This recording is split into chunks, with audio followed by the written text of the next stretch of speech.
The Chiefs' 2026 season is going to be unique in a bunch of different ways, but what we need to see is actual improvement from last year's draft class. They haven't really done a lot at defensive end outside of adding R. Mason Thomas. That means there's an X factor, hopefully, among the group. And today we are going to talk about Chiefs defensive end, Ashton Gillotte, going back through his 2025 rookie film, diving into what he's good at, what he can improve upon, and the flashes that he showed last season might give us more intel into what he's going to be able to do in year two. You guys, welcome in to RGR Football. My name is Daniel Harms, senior film analyst. We are sponsored by Prize Picks. We'll have more for you guys on that later. But like I said, today it's all about Ashton Gillotte.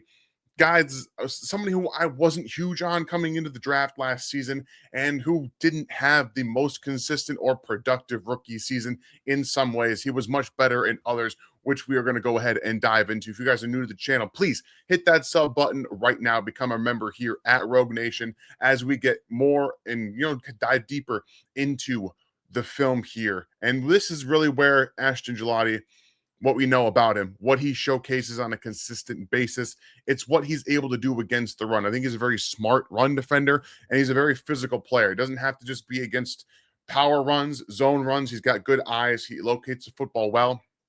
And these are some of the things that we know about him. Again, you got zone run here with the fullback in the backfield. You're just trying to make contact, right? Ride that lineman this way. We know he's going that direction.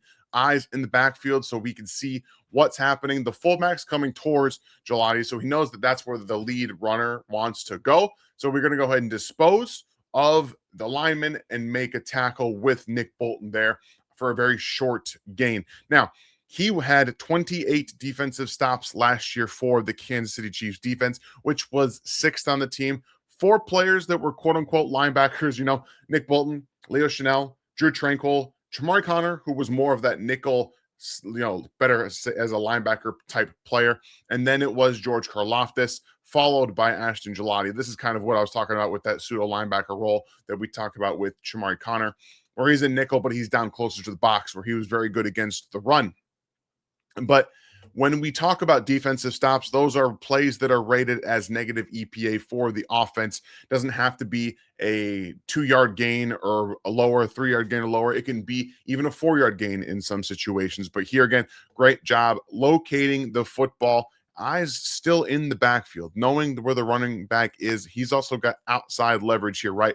You've got outside leverage here. So typically on these outside runs, these outside zone runs, especially when you have a lead blocker here who's being taken on by Nick Bolton, the running back isn't going to press this outside, especially when you have 2 players that have that outside leverage. So Gillotte does a nice job of making sure that, he's going to get pushed back. That's fine.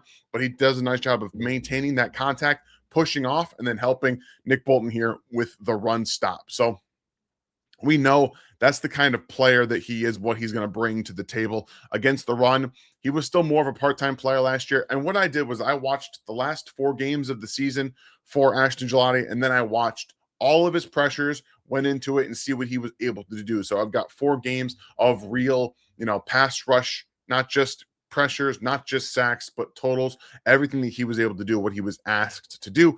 And this is where that intelligence comes in, because you see here, he's not being blocked. There's also a possibility that this is going to be a wham or a split zone run. So Ashton's doing a nice job of maintaining that outside leverage, maintaining his eyes on the backfield, because this could be any number of things. As we know, you've got wide receiver in the backfield going out for a possible pass here. You got a possible handoff here. You have this tight end who, again, is splitting out. Maybe he's going out for a pass. You also have the option of quarterback just keeper. So there's a lot of different things that can happen with this play itself. But what we know about Gillotte, again, he keeps his eyes in the backfield and does a really nice job of locating that football. And here he doesn't get sucked in by the possible block. He just kind of maintains that posture, and then he goes and he attacks the quarterback, who does end up keeping that nice job from both Ashton Gillotte and Noah Williams in this situation. But again, you like that ability to find the football, to be true to himself, maintain that nice proper posture, that athletic stance. And then when he identifies where the football is going, he maintains that acceleration that we know he's got to have, right? A very high effort player, physical, just smart. All those things really do come through in his tape as well. So if he keeps, he maintains that pad level, or actually good pad level, not that pad level, but having good pad level is really important. Playing defense tackle, playing defensive end in general. And this is really where I think that he can consistently get better, because that run defense is a huge part of his game. But this is a really nice job staying up underneath the block of number 72 of the Titans, getting in the backfield, causing a little bit of havoc here, having the running back have to change his path. So what we like to see from that, again, staying underneath the block, but using your legs, to coil underneath and kind of drive through, not necessarily up or out fully, but drive through and keep driving your legs through, keeping that coiled posture up underneath. Again, that left foot's down. He's got his right shoulder up in the chest of number 72 here. Arms are coming up and under. We are locating where that football is, trying to work our way through. But even if we can't get the tackle there or cause a bunch of havoc for a gain or for a loss, we do a nice job of making that running back change course. Now, we talked about his intelligence, and this is something that you don't see a lot of rookies really able to do, right? You always want to get after the quarterback. If you're not getting blocked, you want to run after the quarterback. You want to go get the ball carrier, some things like that. But what I really appreciate about this here is that, yes, we've got get off. We have to try to get off the football. We got to make sure we can attack the quarterback. But what's Aiden O'Connell really want to do? I mean, he wants to throw the ball down the field. He wants to get the ball out quickly. He wants to go where the ball is. I mean, he wants to go where the receivers are now, because he doesn't do well when he has to hold the football. So Gillotte, recognizing I'm not getting blocked right away. Number 71 is just letting me go. So he's going to go out here to go block. Number 76 is going to go do the same thing. So they want to get the ball here to Ashton Gillotte and get block set up so we can go make a play. And this is a really nice job from Ashton Genty, not Gillotte. When you have two Ashtons in the same sentence, you can get confused there. But they want Ashton Genty to do something with the football. But this is really where he shows that football IQ, and he got eyes in the backfield quickly, right? So he maintains right there that athletic posture, and now he's going to actually keep that right hand right. He's going to hook number 71 and take him to the play, helps him turn around and then go make a play on the football with Nick Bolton and then Jaden Hicks. So this is that football IQ stuff. I think he's a very smart player, very tough, very athletic for his size, his stature, and then he does a really nice job of utilizing what traits he has, right? High effort, all of those things really do come true for him. So that's what we know about Ashton Gillotte. Where do the Chiefs need to see real improvement? Well, it's got to do with creating pressure, creating quick pressure, and actually being a force of nature almost as a pass rusher. The Chiefs pass rush last year was not good. Yes, George Karlaftis played with a broken hand. Chris Jones maybe wasn't himself for the first half of the season. He got better as the season went along. But Ashton Gillotte was more of a rotational pass rusher, guy who just didn't have what it takes to start off in the NFL as a true impact player against the pass and being a pass rush player. So here he is again, that down at the bottom of your screen against backup tackle for the Los Angeles Chargers. And I'm not entirely sure what the plan here is. He came in, just kind of push.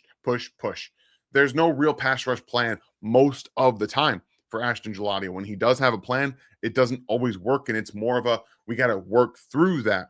And just to really take note of that, 22 pressures last year. He had 4 quick pressures. 3 of them came when he was unblocked. So 1 pressure last year was a quick pressure. That's not a good number. It's just not. There's no two ways about it. His time to sack was 4.01 seconds. He did not have a full sack last year. He had 3 half sacks. Those were all late in the down. They were all late in the rep. So none of them came quick, and he was not able to win on his own quickly enough to actually attack and get the quarterback down. So what we look at the pass rush plan here, again, you're coming in with 2 hands. That's not a huge issue because, again, if you want to push and do that bench press move, then you can counter it. You can bring it in with like a rip or a slap, something like that, to create that space and then access the space with whatever your counter is. But here he just doesn't do anything. Like eventually he does try to do a swipe or rip almost, but there's just not much of a pass rush plan and execution in this move. And this was very constant on his tape, where he's trying to think of it through the rep instead of coming in with a plan, having counters to that plan if they don't work. And that's something the best pass rushers in the NFL are good at. And obviously with guys like Chris Jones who have that speed and get off the football, and that's just not really where Gillotte wins. And to talk about that, he had a 0.95 get off rate on a second. I believe it was seconds. So 0.95 is how long it takes him to get off the football. On average, that's more like a defensive tackle speed. You looked at some of the players around him, they were really good defensive tackles, but again, they outweigh him by 30 plus pounds. And again, they're rushing from inside here. So a little bit of a different profile for Gillotte, but he's not a guy who wins with speed. He's not a guy who wins with that get off, that acceleration, and he needs to be more of that. He has to keep working on that first step. And again, that pass rush plan execution, where he did a nice job here of kind of pushing back and creating space, but instead of trying to go inside, he just goes right back through the tackle. One of the things that we want to see more of from a pass rush perspective is drawing a line, okay? So half, that's probably a little bit too direct. Not direct enough, excuse me. So here, you want to draw a line down the middle of the tackle, and you are going to pick one of those areas to attack. Now, pushing forward and creating space for yourself is great, but then you have to then attack one side or the other. For Gillotte, if you're going to create space, the most effective way to attack for him would be inside, not on the outside, because he doesn't have the speed or the bend to really attack and corner well enough. So if he's going to come in and get into this player here, like we'll see here in a second. All right, cool. We've got that space. Now take that left arm, rip underneath, and try to get into this B gap. That's what we got to see now. That's what we have to see next. It's not just going back through right down the center. That's not going to work well enough. You're not going to impact the quarterback enough. Even if you do get towards him, even if you do collapse the pocket there a little bit, understand that that B gap is right there. And you got to attack it. You have to find different ways. You have to do it differently, whether it's the swim here. You have space now. I know that he's longer than you. I understand that all. But you've got better pad level. You can get up underneath. You can make something happen. And too often with Ashton Gillotte, it wasn't a continuous thought in the pass rush plan. So he's really got to improve the plan and the execution of that. Speaking, guys, of execution, when you are on Prize Picks, you can have a plan, put in your 5 Prize Picks, and then execute that plan. Prize Picks is America's #1 sports picks app. The app is super easy to use. You just pick more or less from a few player stats and lock in your lineup. All you got to do is decide what you want to get in the action on, whether it's futures, something that's happening right now. The biggest events are the best events to get your action in on. Prize Picks is available in most states, including California, Texas, Florida, and now you can even follow me at RGR Football. You can see all of my lineups, and you can get into what I'm doing so you don't miss them, and I even put them there before they get on to the show. So make sure you want to get that new offer. Play $5, get $50 in lineups. To download the app, use that code HMA, and the link is in the description. It's really, really about being the best at what you're doing. Prize Picks is the best place to win cash while watching sports. We want to thank Prize Picks for being with us through the entirety of the NFL season and into the draft next year. And you guys, we are getting closer and closer to the NFL season starting to come. And I can't wait to see what you guys end up doing with that code HMA and signing up and getting in on Prize Picks. So Ryan and I can have some fun putting some lineups together for you guys as well. Now, let's turn our attention back to Ashton Gillotte and still where he needs to improve and where the Chiefs need him to improve, what they need out of Ashton Gillotte, because what we know, again, he's a very physical player. He's a good run defender. He's a smart football player. But at the end of the day, there is one thing that he needs to almost get out of his system, and it's this long arm, okay? So it's not terribly bad location, but he ends up getting it bent backward here, and it falls off. He's not using enough of this power here and really pushing him back because he doesn't have the length to do it. And he tried it a couple of times last season, and it just didn't really work as effectively as you want him to, as you want to see from somebody who is a defensive end. He's got 31 inch arms, so it's not like a little bit higher than that, a little bit longer than that, but he doesn't have the real innate length that you need. And the real selling point for this is having the hand jab into the chest, right? It's not just the long arm you're putting your hand on there and you're leaning into it. You need to deliver it with strength and power and then lean into it. And that's just not something you saw from Ashton very much. Again, when he was getting after the quarterback last year, his best reps, the ones that got production, were not based off of this. They were not based off of a long arm. They weren't really based off of speed to power.